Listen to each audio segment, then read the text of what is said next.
So this is no secret that DC desperately needed Superman to be a hit.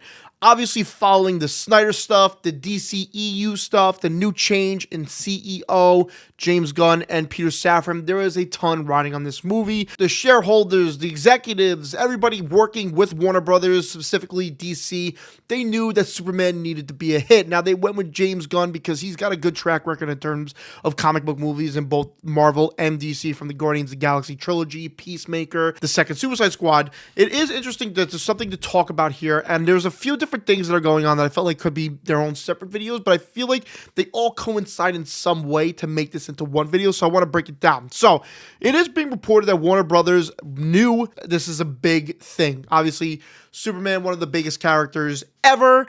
Of course, the change in CEO, the start of a new cinematic universe to rival Marvel, to make money for them, to get these superheroes out there. It is being reported that on the domestic opening day, Superman made $56.5 million, which is the second highest of 2025. Ironically, it's just behind the Minecraft movie, which I think made like $57 million, so it's right there. But we go more and more into this. You know, there's the reported salaries. David Cornsweet and Rachel Brosnahan made $750,000 when Nicholas Hoult playing Lex Luthor made around $2 million. But they gave incentives for box office bonuses. If the box office hit a certain thing, they would be getting more money, which, you know, they're riding on that. You know, they're kind of riding maybe on incentives to make this something bigger. Of course, when the movie came out, I believe on the Thursday and not technically the Friday, the domestic previews, it was set to make around $21 million. But it is coming out now, the reported budget for Superman, which was $225 million, which is no small chunk of change. They really went all out with this, and I feel like you can really tell in the movie. And, you know, I'm not going to try to go into spoilers here. I'm going to keep it as spoiler-free here. But there's a lot of action sequences. There's a lot of things with the camera, a lot of things with flying, a lot of things with CGI, suits, everything that really make this a very comic booky movie, which is what people wanted. And it really shows the budget of $225 million. It doesn't look like it was phoned in.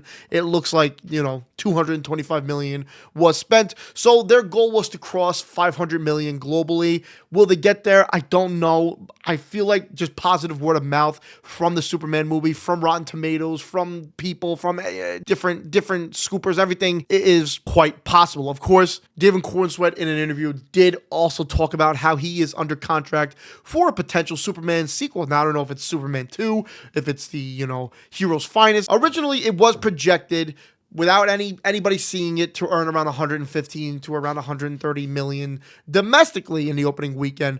But with so many positive reviews coming from Deadline, especially reporting this, it's likely that they will actually surpass that, which is really good news. So I talked about the domestic opening day being around 56 million, just rivaling Minecraft movie, which really set off memes. But now, after reporting today on the 12th, which is the Saturday, Superman globally, not domestically. Now, if you didn't know, domestically is just in the US. Globally is everywhere. It has made already 96.5 million globally and is expected throughout the opening weekend to make over 210 million, which is really good in my opinion for the opening weekend of a new universe, you know, with new leadership, with so much bad press before this. And then I saw tweets talking about the highest grossing DC movies, and I feel like this is quite interesting and maybe a little telling. The highest grossing film obviously has DCEU movies, but it's the number one is Aquaman at 1.15 billion, followed by The Dark Knight Rises 1.08, Joker 1.07, The Dark Knight 1 billion, and Batman versus Superman Dawn of Justice at 874 million.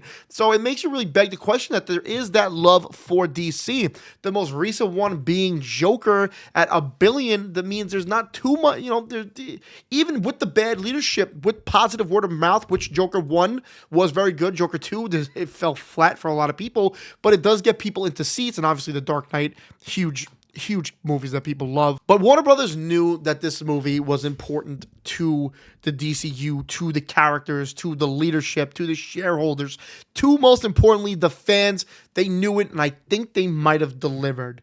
It's only time will tell at this point, but they're seeing the positive word of mouth from people everywhere. I mean, I'm seeing people walk on the streets into the theaters, walking out of the theaters, saying that movie was great. It's just my own personal experience. Of course, I'm hearing people say it's good. I'm also hearing people say it's bad, but it's very, very rarely I'm hearing people say bad. But let me know what you think of this down below. Do you think this is the start of something great for the DCU, for Warner Brothers, for DC, for James Gunn, for Superman, for Batman, for all of them?